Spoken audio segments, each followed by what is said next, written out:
Guys, so today I've decided to talk about the political issues in Kenya. They talk about Kenya as Kenya Marua. Kenya, you are in Kenya and you are in grade. Not in grade actually, but uko form 6. Do you know the Tanzanian pastor who says that? And I agree. Of course, Kenya has come to another level whereby when you are tempted in one area, you become aggressive in another. Now, I hope you know what I'm talking about. I'm talking about Rigiji. Rigiji, the truthful man. The truthful man has now turned into a rally man, getting to places and attracting the attention of the political top mafias.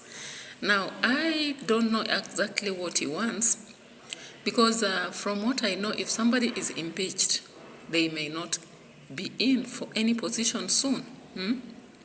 So, I'm wondering, is Rigiji just trying to prove that wasigusa mrima ama waligusa mrima, so they are now getting the consequences, or what exactly is happening? Now, let's just look at the video that recently happened in one funeral. And then after that, there was claims of him being arrested and, spending in for money laundering. And this money laundering thing, of course, Kenyans, a lot of them are doing cryptocurrency and a lot of scamming. Because when you look at the Kenyan prince and the cool kid and others, of course, they are surviving through that. Now, Rigiji, it is indicated that his money is questionable. And of course, when we were checking the cases that were proceeding, we did not actually see that coming clearly, evidence, yeah? I remember Mutu said, okay, now let's just watch that video, then from there we can go on.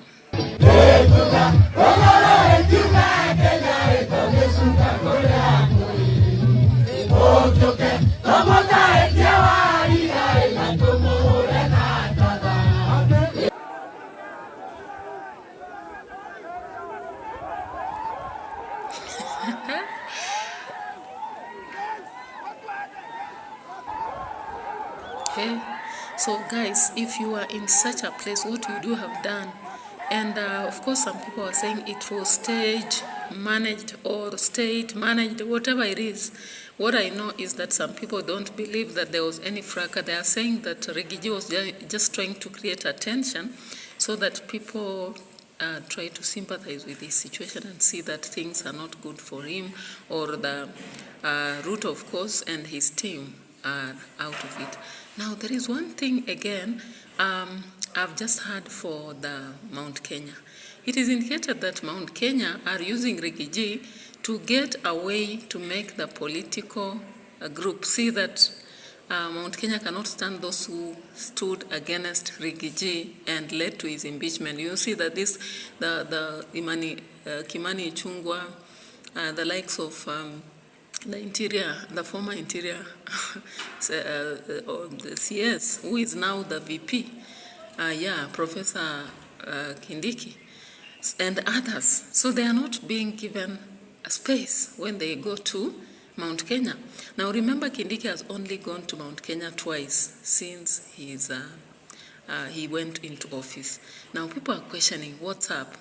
And I think, just as the many think, it is true that it is possible the Mount Kenya are now holding Ruto at ransom so that they are given a position of the interior, the CS for interior, replacing Kindiki. So they want somebody from Central again picked to go in, and then they'll cool. You see, this is the politics Kenyans play. And of course, when many were arguing in the parliament that we don't have to play regional politics, I was just asking myself, who doesn't do that?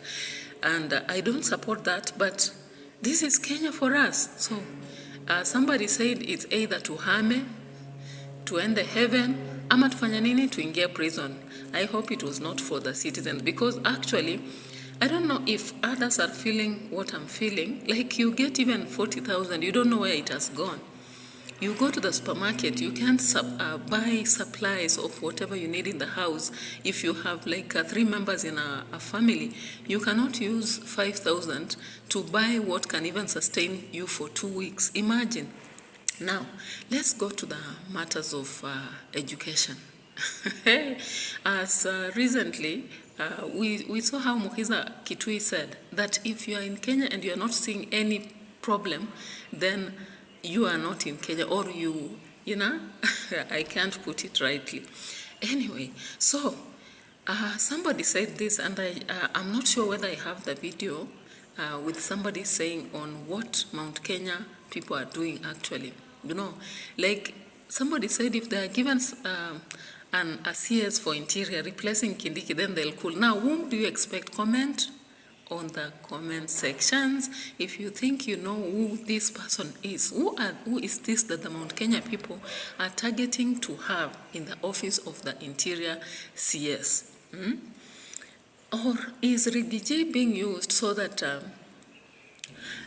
he creates room for somebody who will come in for president? Because I don't believe he can, or maybe as a VP. In the forthcoming elections. Now, Kenyans, we have to be alert, because this is the mistake we make. We tend to support one side and leave the other. And the one we are supporting, of course, they're already in a mess.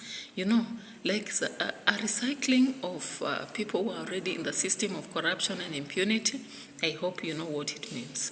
Now, let's go back to the time when Ruto and Uhuru had differences. It didn't go to the extent of what has happened to Rigiji, but I just want you to reflect and see what happened. Immediately there were differences. Did we have, for example, Ruto going about to create an alliance? Yeah. Lucky for him, he was not impeached. So there was no way he could actually have a miss of position the way Rigiji has got it. Do you know why he was battling in court? So that the impeachment fails and he's paid and he still remains legitimate in the government. Okay, let's just replay a little record of somebody. Onyonka, and maybe I'll get another. Onyonka said that the reason why he voted against Rigiji is not actually just what has been proposed, but he found deep information about Rigiji and the ills he conducts. Now, let's just watch that shortly. Okay. Yes. Which one did you vote for him? The one of talking about the mountain. Okay. All right. Let me give you my history on this matter. I looked at the comments. I even listened to when my colleague was sitting here, but I'll not personalize it or raise it as an issue. When did I start commenting about Rigiji? It was by 2023. Okay. And that is when Rigiji would stand up. We came to Kisii and he told us, he said, as far as I'm concerned, for those of you who did not vote for us, we have agreed that this is a company and the shares are going to be shared amongst us. And I stood up in that function and I told him, I said, I thought we had a nation state where even when some of you might win elections, you will still continue opening up spaces and allowing other Kenyans who did not vote for you to share. Okay, so I hope you've seen that. So, wanasema mgala muwe na haki umpe. If you know what I'm saying, you know it. If you don't get it, forget about it. So, if you go back to the ICU, I don't know why people went to dig that case. I'm not so sure what is building up. Are you aware that people have built a case against Ruto again? Wanafufua kaburi. So wamefufua kaburi wakatoa mifupa ya huko ICU. It's called what? You know what I'm saying. So, tuulizane hii kesi itaenda wapi? After all, it was about Ruto and Uhuru. You remember during the post-election violence time and the many people who died. So I'm not quite sure whether it will be based on that or whether it will be based on the recent death of young people in Kenya. Remember, mtu alisema Raila alikuja in the government, not actually to become part of it, but to create space for Ruto to get out. I'm not quite sure again. And remember, Wanjigi, if you've heard the prophecies from Wanjigi said that this government will not be on as late as we expect. It will be down so soon. So, kama unakumbuka hiyo, na kama ukumbuki, just go back, look for Wanjigi, and look at the content he was sharing. Okay, these are rumors, you know. I'm not operating on facts, but this is information shared by people. Now, I want you to go back to that video and see exactly what he said about what will happen. And also go back to the videos which were related to the post-election violence time and the case abroad, and find out, is this the reality? Is this true? Is this what will happen? Yeah? So, Kenya, indeed, Kenya, ukiwa hapo uko form 6. Yeah? So, mimi narudi tu kwa Rigiji, the truthful man. Yeah? He's creating drama after drama. You remember, in Embu, when they were actually enhancing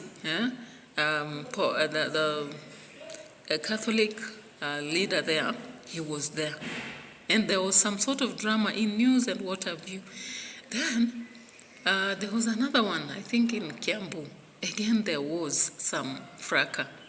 Now, unakumbuka Ichungwa went to an event and people were just jeering him.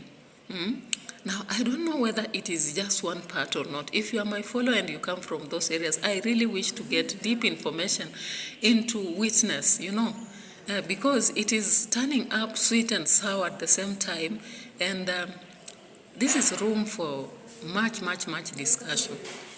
So the news here are exciting, and you know, that's why we say Kenya. Ukiwa Kenya uko wapi? Uko form 6. So ukiwa form 6, you have to see a lot.